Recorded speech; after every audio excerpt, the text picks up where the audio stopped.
Welcome to Staying Connected, a podcast where I talk to people about their stories with VEDS, Marfan, Loeys-Dietz, and related vascular and aortic connective tissue conditions.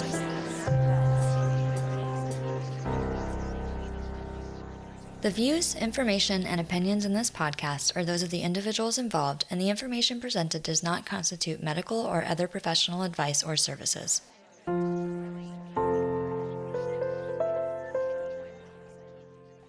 Welcome back. Today we're going to talk to Carlos Morales, who lost one of his children, Kaitlyn, to an aortic dissection in 2023 at the age of 14. This aortic dissection led to their diagnosis of Loeys-Dietz syndrome type 2 and also revealed that Carlos has Loeys-Dietz syndrome mosaically. Quick note, in this episode, Carlos will share in detail what happened to Kaitlyn. Please listen with care. Before we jump into the interview, if you like this podcast and you want to support our community in our efforts to raise awareness through this show, you can buy merch in my Printify pop-up store, make a one-time donation, or support the show by joining my Patreon. This show wouldn't be possible without the continued support of my Patreon subscribers and donors, so if you've already been supporting the show, thank you. Check out the episode show notes for links to ways to support the show. Let's get into the interview with Carlos.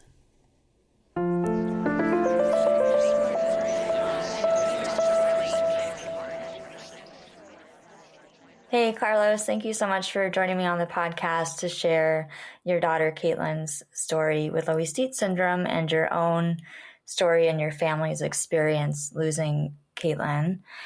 Do you want to introduce yourself to people who don't know you yet in the community? Yeah. Thank you for having me. My name is Carlos. I live in St. Louis. I'm 42. I'll be 43 after the first week of November, so I'm very excited about that. I just wanted to share my story about my daughter, Kaitlyn.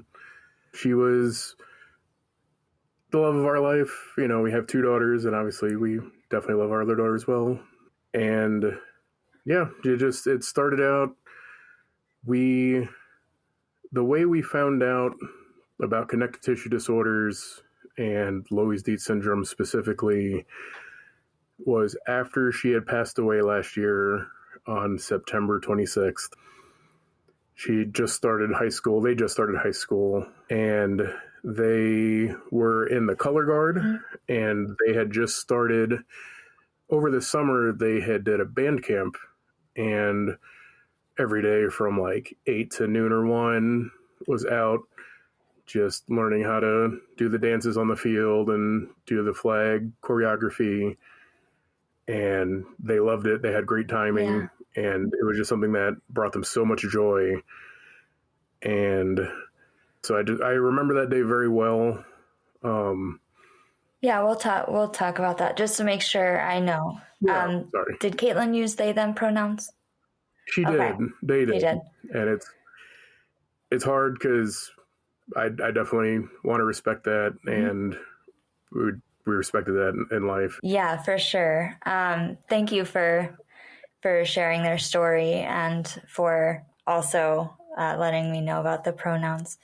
Do you want to start with what happened to them first? I think so. I think that's the order I like to go in normally. I've shared the story a lot with friends and family, and yeah, we'll get into all that in a little bit here. But so September 26th, high school had already started, and, you know, they had a great day at school. They had band practice after.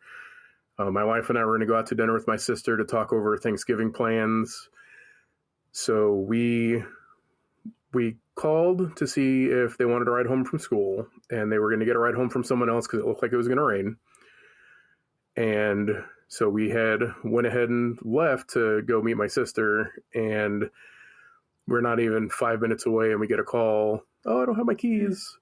So we come home. You know, we weren't mad about it at all. We didn't care. We just came home, and everything. High school was going great so far.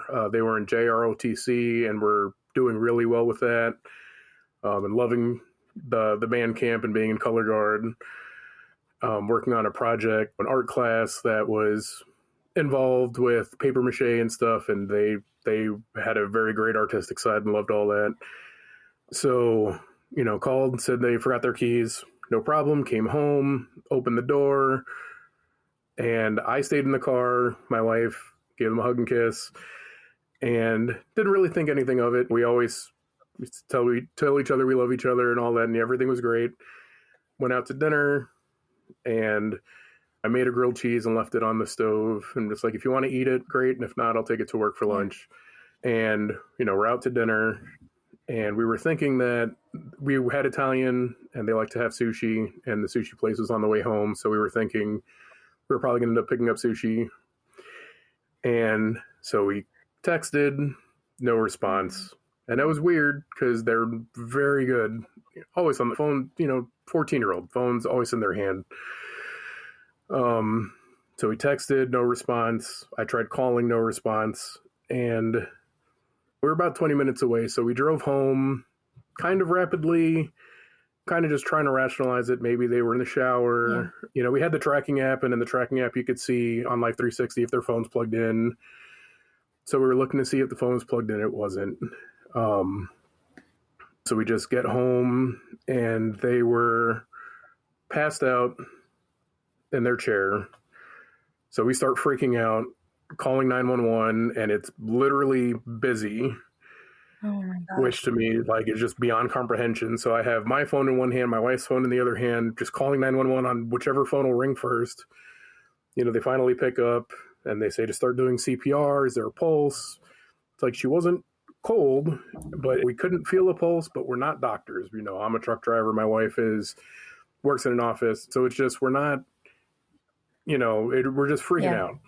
And so, ambulance gets there 10 minutes later, and we go to the hospital, and we call people. My other daughter was at dance class, and we just call her and tell her to go to my mom's house to do stuff there because we just don't know what, And we come back. We weren't even there for 40 minutes, and they come back, and they're just like, they didn't make it. And like, what the hell are you talking about? They didn't make it. Like, that doesn't make sense to me. I didn't know that they weren't ever not here. And that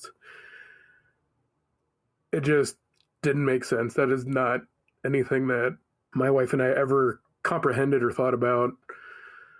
They said that there was some fluid around their heart that they drained 75 cc's, but that she just had cardiac arrest and passed away. So then they informed us that the county would want to do an autopsy because it's not usual for a 14-year-old to pass away. And I'm like, well, yes, definitely not. So that was September 26th at 8:46. We didn't find out until Halloween. So actually a year ago tomorrow, we're recording this the day before Halloween, but a year ago, we found out from the coroner that they had an aortic dissection. I'm like, I don't even know what that means. So I called and scheduled the time to talk to the medical examiner. And they were very nice. And they were just like, so essentially it was just a small tear in their aorta, and it leaked blood into their pericardial sac. And it was very, very small. And they estimate that it probably had been leaking for 2 to 3 days before they passed away, which obviously makes me feel horrible, but they didn't have any pain. Mm-hmm. So that was good to know. But then we're just like, so what causes that? And I'm like, well, we don't know. Do you have any other children? Like, yes, I have another daughter who's 2 years older. I'm like, well, take her to a cardiologist and get her checked out because we don't know what's going on. Mm-hmm. So we call our pediatrician and send them a copy of the medical examiner's report. They were able to get us in touch with the cardiologist. I think that saw us within a couple days. So that was amazing. Oh, that's wonderful. They checked her out. She was fine. And Dr. Perini in the St. Louis area. So then he recommended getting genetic testing to see if she had a connective tissue disorder. Mm-hmm. I'm like, okay, I don't even know what that means. He brought up Marfan's, and my wife and I have heard of that, but I didn't know what that meant. I just know that people with Marfan's are generally really tall and have really long arms and are flexible. But that was literally the extent of what that meant to me at that time. So that was sometime in November. So then it came back in late December, early January that she has Loeys-Dietz syndrome type 2. So then my wife was looking up stuff and found the Loeys-Dietz Syndrome Foundation. We got in contact and got a whole bunch of information from them, which was awesome. And they recommended getting testing for us because there's a high chance that it was just a random genetic mutation, but there's a chance she either got it from me or my wife. Yeah. So the three of us get tested, and late January, early February, I remember I was actually out to dinner with my mom, so I'm super happy that I have like a great family that we're always doing stuff together, so that was nice. But, I was out to dinner with my mom, and I get a phone call from the doctor's office, and so I just leave and go into her car because I didn't want to have a conversation with them. And I didn't really think about it at the time, but they had sent an email to my, because my wife and my daughter's test came back sooner. So they just, like, oh yeah, no, everything's fine with that. But they told me then that I had Loeys-Dietz syndrome type 2. So I'm like, what does that mean? What do I need to do? And they're like, well, you need to see a cardiologist and get checked out to find out, but again, he's a pediatric cardiologist. So it was more than what he could do. So then we reached out to the John Rutter Foundation and the Loeys-Dietz Syndrome Foundation, and both of them were just, see Dr. Alan Braverman, he's at Barnes Jewish in St. Louis. I literally work a half a mile from there. So that was awesome. Called them, told them what happened. They were able to see me within a couple weeks, and I was able to get all the CT scans and see him, and everything for me at this point is fine. So I'm very blessed for that. It's just weird. No one ever wants to find out that they have Loeys-Dietz syndrome from their child passing away. And it's just, it's still even unbelievable when I really think about it. So I just try not to, honestly. Yeah. That's so much to go through and process. And I think it's been about a year. So it's still not, it's been about a year since their genetic test result came back. Correct. And then it's been a year since we found out what happened. Okay. And then a year since you found out about the aortic dissection, and then almost a year since you found out about the Loeys-Dietz syndrome, like a year in December. Correct. So were there signs that Kaitlyn had growing up that you now know were associated with Loeys-Dietz? So now, yes. It's hard. So we made a little pamphlet, and it just has a bunch of different, like, what Loeys-Dietz syndrome is. And it's all stuff that we got from the website, but we just put it together so we could hand out. Mm-hmm. We also made some awareness bands. So it says Loeys-Dietz syndrome awareness, and then it has in memory of Kaitlyn Ash Rose Morales. So our family wears that every day. Not that we ever need something to remember, but so I referenced this because I don't always remember. So they had peanut allergies, tree nut allergies, environmental allergies. They didn't ever have long fingers. They did have long toes. That is something that we definitely noticed and would always comment about. Just kind of like a monkey could just grab onto stuff with their feet and just throw it at people. It was crazy. Not with color guard, but with other things they were doing. They also like to do musical theater. And one of the performances, they were in Moana, and they were just running around barefoot a lot, and their feet were bothering them. So we took them to a foot doctor, and they had told us that they had hypermobility. And so we started doing therapy. And a little bit had blue sclerae, so their eyes were like, honestly, it seemed more like it was just like really bright white, but it's just a tinge of blue. And also had milia, so the skin just kind of looked like it was breaking out a little bit. But didn't really have acne. It's just kind of just a complexion thing. So knowing now for all of those things, once we found all the stuff out, my wife and I looked at all the different doctors that they've seen, and we saw that they had seen 19 doctors throughout their 14 years of life. And we typed up a letter, or actually my wife typed up a letter and had kind of tailored it. So, like talked a little bit more about the hypermobility for the foot doctor, and talked a little bit more about the food allergies for the allergy doctor that they had. They also had asthma, which isn't a characteristic of Loeys-Dietz syndrome, but just something else, and kind of just let them all know, one of your patients passed. This is what we found out. And I understand that it's not, I wouldn't want someone to say, oh, okay, we see that you have long toes and allergies and hypermobility, so you definitely XYZ. Like, I don't want to hear that.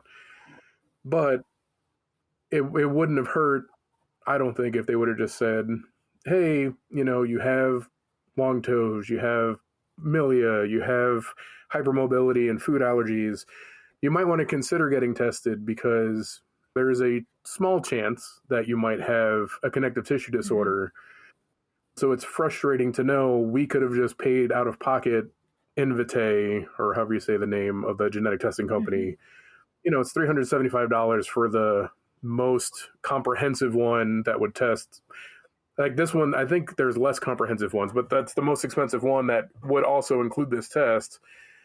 And if any of the doctors would have suggested it, I mean, maybe not instantly, like that second I'm sitting at the doctor's office on my phone ordering a kit, but I definitely feel like we would have relatively soon after that, just to know. And then knowing what we know now, the color guard is just a very, very active out in the middle of the day, in the middle of summer. I mean, of course, they get breaks and they get to do stuff, but that's a lot of work that they just started in August doing all of that.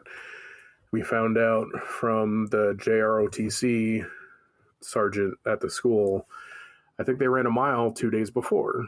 So then hearing things like they might have had it 2 days before, it's like it might have happened from running the mile. I mean, we don't know. There's no point really in even thinking about it too much, but it is things that every so often I do think about, and it's just very depressing. And if we would have known, then we would have, I mean, it's hard because I don't know.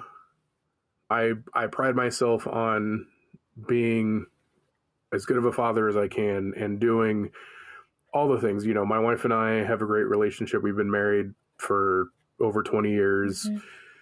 We do everything for our children.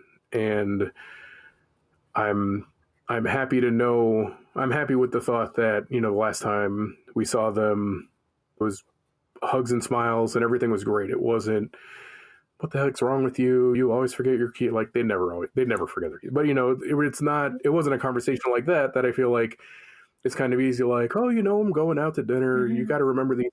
It wasn't even. I don't know. I mean, I feel like it's just what it was. But especially looking at it in retrospect, it's like we were happy to turn around and go back and see them. Which even if everything would have been fine, it's like anytime we had to do stuff for them, it's like. It's all of that. Yeah. So it was just great that we had a good last interaction, but obviously I just wish it would have been different. Yeah. How did you process the information that you have Loeys-Dietz as well? It was surprising just because something that affected them at 14 for me to be 42 and have not had any issues that I've known about since then. It was very reassuring to get the testing done and see that I am okay and don't have any arterial how do you say the word? Tortuosity? Yeah. Like I don't have any aneurysms, or my aortic wall thickness is in a good spot. But it's good to know something that I need to keep up on. And in terms of from now on, if I'm outside doing a bunch of work back in the day, it's like, oh, I only have a little bit more. I'm just going to work through it and push myself to get it done. And now I'm just like, no, I'm definitely going to sit down and take a break. And no one, not that anyone would have cared before, but definitely now no one's ever given me trouble about it.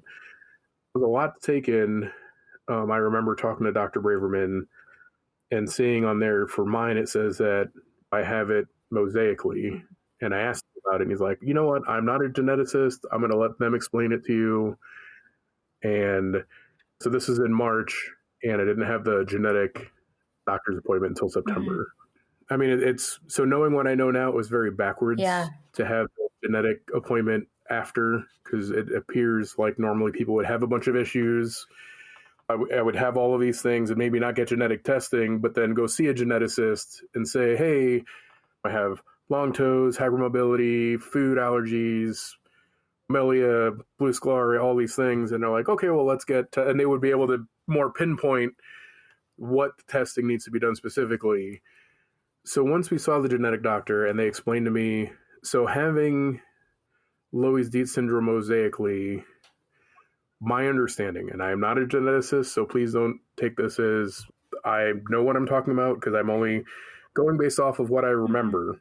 But from what I remember, it sounds like I don't have Loeys-Dietz 100%. Not every single cell in my body has Loeys-Dietz syndrome.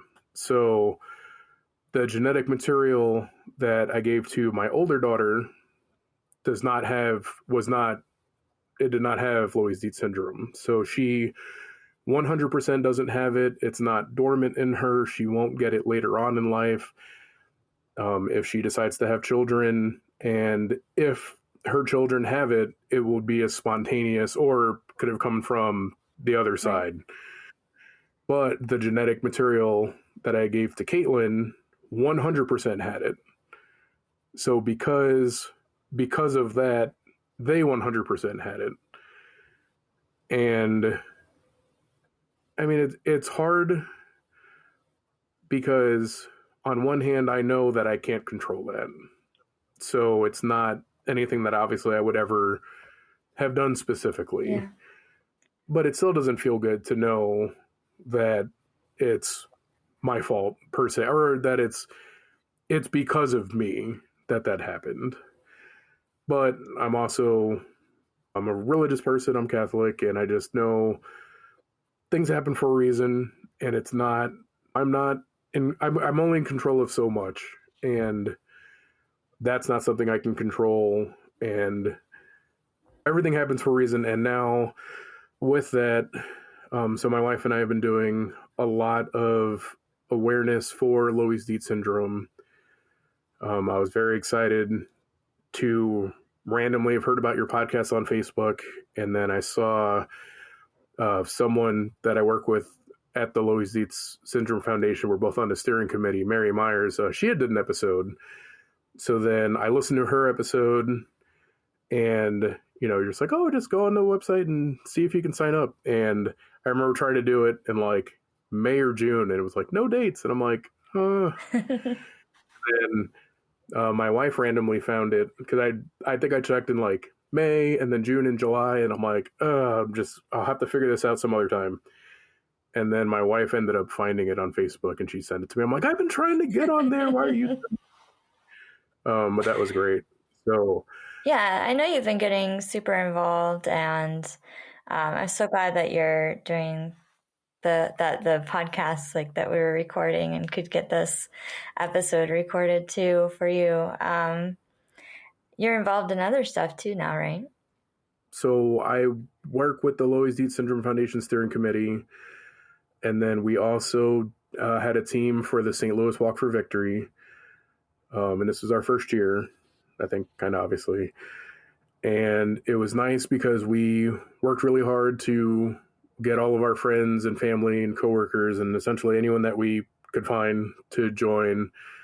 So we had the largest team this year. We had 147 members. Amazing. 142, 147, I don't remember, but over 140 members. And we were the second highest fundraising team. We were able to raise over $10,000. So I'm very excited about that because I'm a private person. I'm a truck driver, so I keep to myself. I just get in my truck and deliver my stops. And I mean, I talk to different receiving managers at different places for what I'm delivering. But other than that, I have, a few friends on Facebook, but I just have very few people. It's all about my family, and there's no one I want to spend time with more than my wife and kids. And it's hard because it's a weird thing. And I say this with humility, but it's just sincere, and I feel like it's just factual. It's like I provided the greatest life I could for Kaitlyn. My wife and I have, obviously not just me. And our whole family, our extended family's great. And we always have birthdays. We always have people over and do things. I actually have to show you one of the things that we like to do is it's a tradition for both of our children.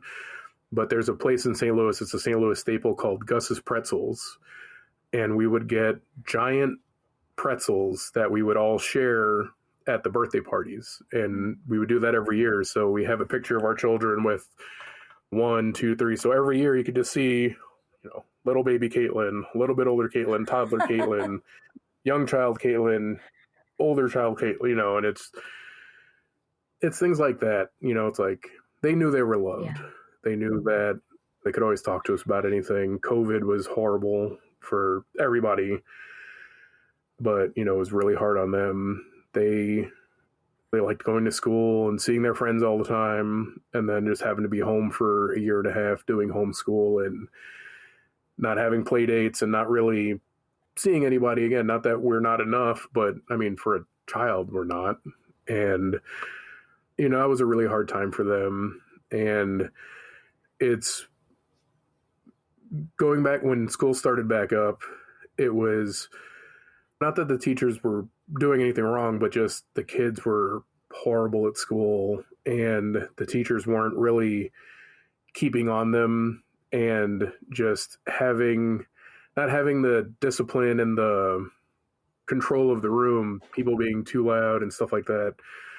So again, it's kind of like everything else. It's not an ideal situation, but it kind of worked out good because we ended up getting tested and we found out that they were on the autism spectrum. So they did have ADHD, which I'm not sure the medicine that they were on for that really helped with calming them down and just having them be able to focus on stuff. And it's hard because high school, everything was just looking up and everything was going great.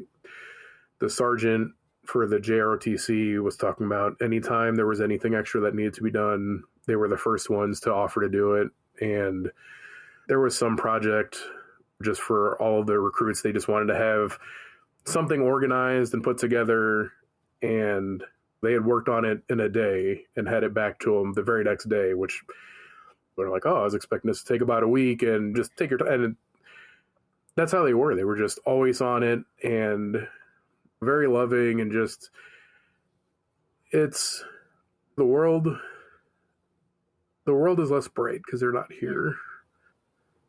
And anyone that knew them feels it. And it's just, so we just do everything that we can to try to make sure that no one else has to go through this. And it's hard because it would be really nice to just say, everyone can get genetically tested. If this is just but I understand it is very rare, and it's not something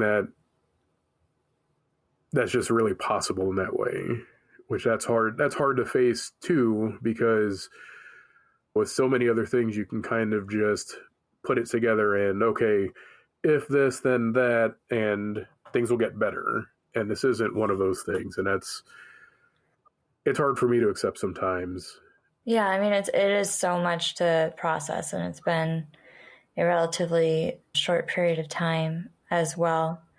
For the medical professionals that are listening, the medical students, the residents that listen to the podcast, first off, thank you all for listening to the podcast. I think it's really important to everyone in our community that you're learning about Loeys-Dietz and VEDS and Marfan syndrome. Is there something that you would want them to take away from your story and from Kaitlyn's story?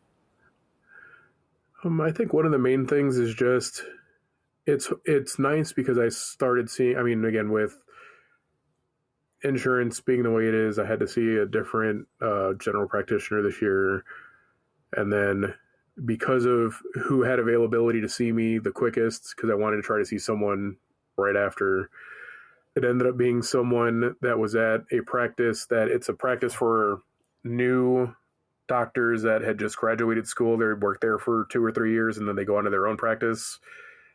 And this specific doctor was just there. Like, I essentially came in at their 3rd year and they were only there for another month. So it's like I saw them, told them about this, and it was like, I know it's so much. Like, yeah, and I'm actually, this is the last time I'm going to see you. And I'm like, this is the first time we're seeing, and everything was great. But it was nice because at least she had heard of Loeys-Dietz syndrome, which was kind of surprising to me because not very many other people had before that.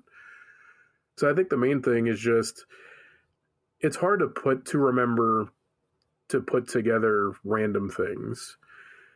But at the same time, I wouldn't want to hear it with authority. It's like, oh, I see you have 4 of these 8 things that I got a pamphlet from one of my other patients who had a child that passed away from it. So you definitely, I would never want to tell anyone that, because we don't, unless you have a genetic test that says specifically you definitely have it. It's like, there's a chance, and I'm not trying to scare you. And I definitely don't want anyone to come away from this scared. Again, it's just like everything else. There's nothing we can do about it, but knowledge is power, and knowing that I'm 250 times more likely to have an aortic dissection than a person without a genetic connective tissue disorder. It's like, well, that means a lot to me, because now instead of, okay, I'm going to go ahead and just push myself and get all this work done, I'm trying to move a bunch of lumber from one side of the yard to the other. It's like, I'm just going to do it all right now. It's like, definitely not. And I can't imagine the conversations, what it would have been like to try to tell Kaitlyn, you can't do color guard anymore. Or if you're doing the JROTC, we have to either try to get an accommodation, or you can't do things like other kids that don't have this condition. But I would be so happy to have them pissed off at me about restricting them from doing something, but they're still here, versus never knowing and everything was great until they're not here. And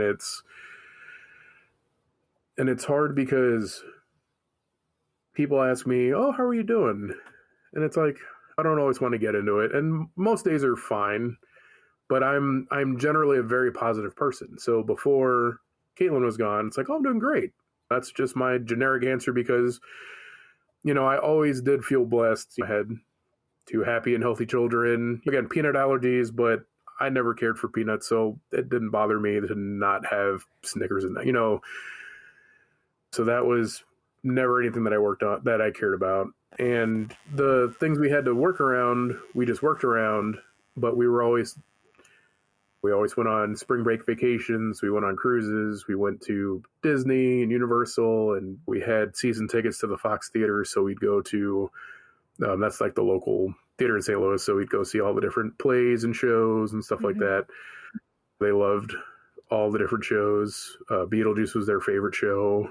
And that was one that came to St. Louis last year, that it was nice because, so for a different time when we went to New York it was Christmas or Thanksgiving, I don't remember. But my sister took Kaitlyn to see Beetlejuice in New York. So they got to see it with the original cast. So seeing it here again was going to be a bonus second show, but then the rest of us would get to see it because my wife and my other daughter and I didn't get to see it. The picture that I sent you, that was from us going to see Hadestown in Fayetteville, Arkansas. Wow. So we saw Hadestown here, and we had our season tickets, but we got like literally the cheapest seats they had. So it was on the first floor, but all the way in the back. So you could see the shows and you could definitely hear that. And everything was great. We had good experiences. But we wanted to see it again. It was one of their favorite plays. Beetlejuice ended up being their favorite play, but it was one of their favorite shows.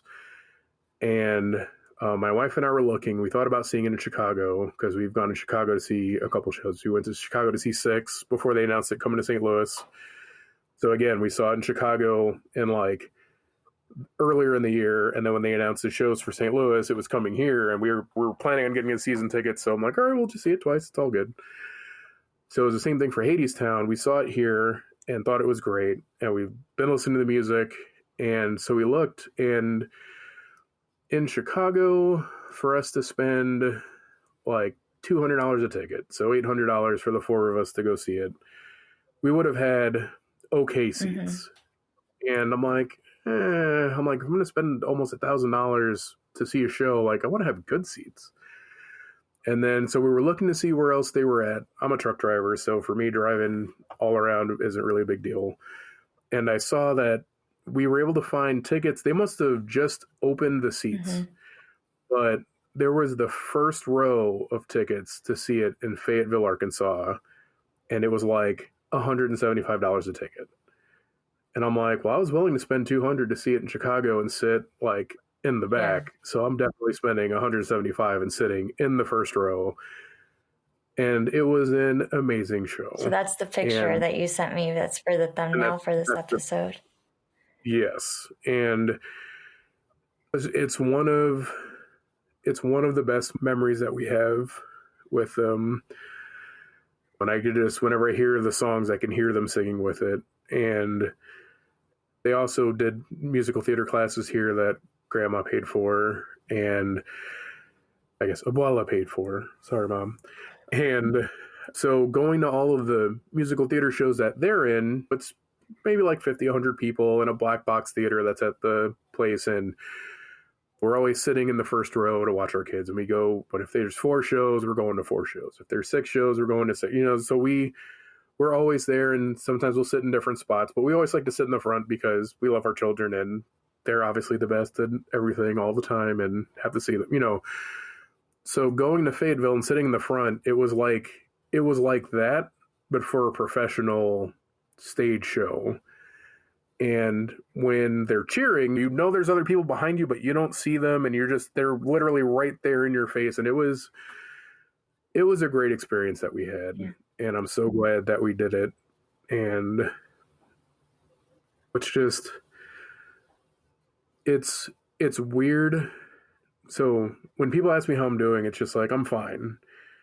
And I try to relate it to people as it's like if I had an industrial accident and I lost my arm from the shoulder joint. And, so when you have 2 arms, you're just used to doing things a certain way. And if you have 1 arm, there's going to be times that you're frustrated and you only have 1 arm. I have both arms. I don't know what that's like. But if I lost one, I'm not going to lose the will to live. I'm going to still move on and just try to have everything be as good as I think it can be. So then a couple of years from then, it's like, oh, how's everything going? Everything's great. It's like, but it's not as great as when I had 2 arms and I can ride a bicycle and do, it's a new baseline. Do things the way that I'm used to doing things. And that's nothing that I ever thought was going to happen. So it's like, I'm great, but I'm not whole. Yeah. But I will never be whole again while I'm alive on Earth. And that's, I'm not okay with it, but I don't have a choice. So one of the things that I was actually talking to my sister about not too long before my daughter passed is my father passed away 3 years ago. And when he passed, I was just talking to my sister about what my thoughts on heaven were. And I just told her, for me, my dad loved my kids.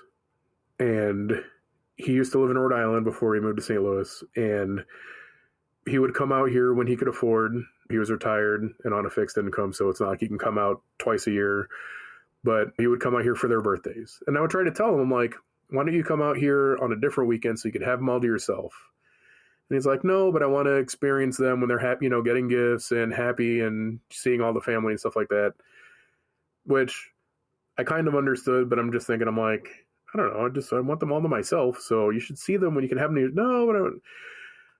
You know, so I told my sister, for me, the thought of going to heaven and not being there with my wife, and it's like, I obviously don't want to necessarily die at the same time as my wife. You know, we're going to pass when we pass. But so for my dad, not having, I feel like heaven's not going to be heaven if I'm not there, if my kids aren't there, if my sister's not there, you know. So for him at the time, before Kaitlyn passed, for him, it's not heaven unless my kids are there with him. Which just in a snap for him, we're already there with him. So, I mean, definitely Kaitlyn's with him now. And it's one of those, I feel like, for them, like, we're there with them as well.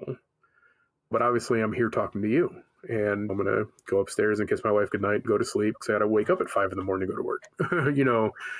But it's one of those, we'll be together soon. And it's given me this odd non-fear of death. And I don't, you know, I want to be here as long as I can. 1,000%. I'm going to do all the things I need to do to have that happen. But if something happened and they told me, like, you know, you're not going to make it tonight, it's like, okay, like, I'm going to be sad for my wife and my other daughter. But it's like, then I'll get to see Kaitlyn. Yeah. So I can't. It's a beautiful thought to hold on to. Yeah, and it's hard because we went to a AJR concert, my wife, my other daughter, and I, and it's really interesting because they started the concert and like the first thing they asked was like, if you could go back to any time in the world, like, what would you do? And it's hard because it was right at the beginning of the concert. And I wasn't expecting that. Yeah. And I just remember thinking I'd go back to the day that she passed and I would have gotten out of the car. It's okay, take a breath. You know, I would have gotten out of the car and given her a hug. And it's great because for both my kids, they appreciated it, but I would just give them these great bear hugs that would just like crack their backs and make it where they couldn't breathe. You know, it's kind of the whole point, really. It's just to be obnoxious about it. But they did enjoy it, and it's like I miss that. Yeah. If you were to, you know, for our listeners, I feel like there's been so many wonderful stories that you've shared about Kaitlyn in this podcast episode. Is there anything else about them that you would want the listeners to carry with them about them? Your favorite things about them? One of the best things about them was they were very introverted, but at the same time, very, very loving and outgoing in a compassionate way. So if they saw someone was having a hard time, they would go over to them and talk to them and share a little drawing. Or one of the things they always had was these little fidget toys and squishy things that were kind of sticky and slimy, and they were just a great person and great to be around, and generally very cheerful and happy. And it was just the best. I think that one of the things that I would like medical professionals to take away from Kaitlyn's story and you and your family's loss of Kaitlyn is something that you said earlier about the number of doctors that they had seen in their lifetime and getting those pieces put together. It's something that I think Bridget Porter has shared too, is this feeling that, and she put it in a way, she said, that Loeys-Dietz was discovered like a year or two after the iPhone came out or before the iPhone came out. Like it's somewhere around the time that the iPhone came out, and everybody has an iPhone now. And not everybody knows about Loeys-Dietz. And I think that if those medical professionals had known and were able to put those pieces together and paint this picture or give the referral to the geneticist beforehand, before they joined these things that they really, really loved, which is a hard thing. But that's something I would hope that the medical professionals listening and the medical students listening take away, is that these, Loeys-Dietz is rare, but it's so important to know about this condition and conditions like it and carry that information with you throughout your careers, because just because it's rare doesn't mean you're not going to run into somebody who has long toes and peanut allergies and hypermobility and asthma and right? Like it's rare, but I don't think it's as rare as we think it is. And it's so important to carry that information and remember that even if it's these small numbers, they still have large impacts on our lives and the people that we love. Definitely. Yeah. Is there anything else you want to share before? I know we're nearing the end of our time, but I want to make sure that you were able to share everything that you wanted to. I think the only other thing, also, there was an NIH study that I participated in that's working with people that have connective tissue disorders. I think Loeys-Dietz specifically, but also mainly to work with food allergies and stuff like that. And it was very interesting. And there was another study that we heard about. It's a doctor in Houston, and they're working on trying to figure out essentially like an app that would be able to take a picture and just, again, it's not oh yeah, you definitely have not that, but just there's a higher than likely chance you might, so maybe go see a geneticist. And I think that's awesome. Yeah. But because that's the one thing I wish that with all of the AI and trying to figure out, there's just so much information out there. I wish that the insurance company would have just looked at and seen, no, okay, this person said hypermobility, this peanut allergy, again, just all the different things. And just, why does it have to be only the doctors that suggest things? Why couldn't it be the insurance company? Hey, we have this history on you. Maybe you might want to, or maybe they just go through the doctor and they say to the doctor, hey, we see all of these things. I don't know if general practitioner that they have they should, right. But, peanut allergies, hypermobility, all these things, to where that would have been, again, an ideal world. Somehow we would just be able to magically test everybody for everything just to know. Right. And it's not okay, it's really only for millionaires and billionaires who just have the best of it.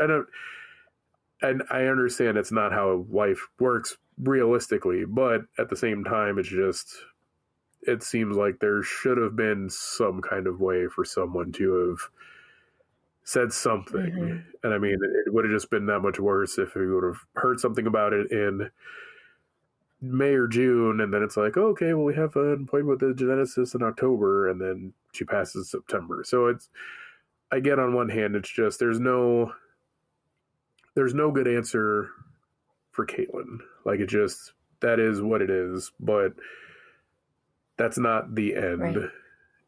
The story has to be shared so people can know, so they can.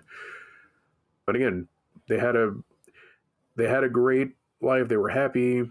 No major issue. I mean, a lot of broken bones and stuff. They fell off a jungle gym at school and elementary school.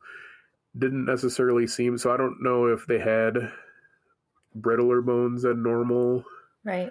That's not necessarily a characteristic, but it kind of could be with not osteoporosis, Osteogenesis imperfecta. Yeah, we didn't. So it's one of those. There's just so many things, and I feel like just having more information than less, and questioning and not. It seems like it could be scary, but I don't choose for it to be scary, because again, I'm happy to know, because again, I'm older, I'm overweight, I'm a truck driver. I think it's sad that if it would have happened to me instead of them, they probably would have just been like, well, he's overweight and he's, he has asthma and he's out of shape and he's a truck driver and we just had a heart attack, and that's just, he was young, but it's not impossible for that to have happened. And that might have been the end. And I understand that happens, but just, if it would have been the other way, like, so if it would have been my passing that led to finding out about them having it, that would be better for them, of course, because then we could know all these things. Like, it's just, I don't know. I mean, I can't go back in the past, so I don't know if I would have known that there was any chance, I guess, let's say, that I would have passed this on. It's like, they were the best, and I wouldn't have wanted to change anything other than knowing about it, so that we could have done things differently that hopefully would have led to better outcomes.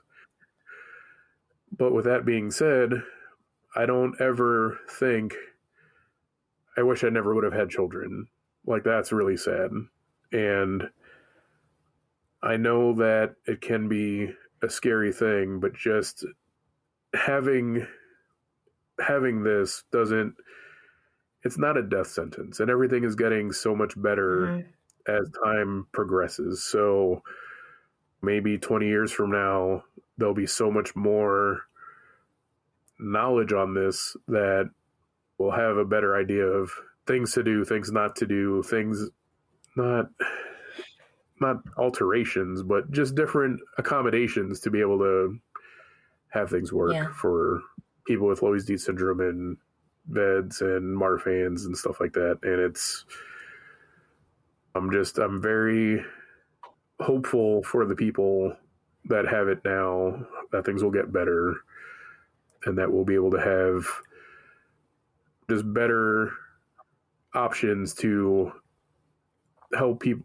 deal with things. So yeah, I hope so too. And I think that the more that we share these stories and raise awareness and participate in walks and raise money for research, I think the more that we can do as a community to make sure that our trajectory gets better, I think is so important. Definitely. Thank you for everything that you're doing and for carrying Kaitlyn's story and using it to raise awareness and help other people.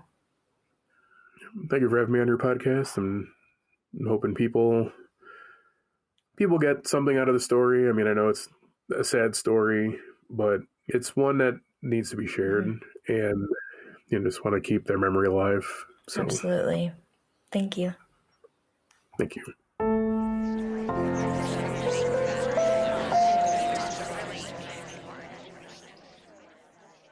Thanks for listening to this episode featuring Carlos Morales sharing Kaitlyn's story with Loeys-Dietz in an aortic dissection, and how he and his family have moved forward to raise awareness of Loeys-Dietz after their death. If you're ready to meet others, get involved, or need support, there are links for you in the episode show notes, as well as information on research studies for people with VEDS, Marfan, and Loeys-Dietz, including those with the VUS. If you like this show, be sure to share it on social media or give it a rating or a review. You can also support the continuation of this podcast by joining my Patreon, making a one-time donation, or by buying merch. As always, my top-tier patrons are listed in the episode show notes. This is the last episode of this season of Staying Connected, and I will be taking a break. I'm not sure yet when the show will be back, but I really appreciate you listening, and it's a great opportunity to go back and listen to previous episodes of the show. In any case, I'll see you soon.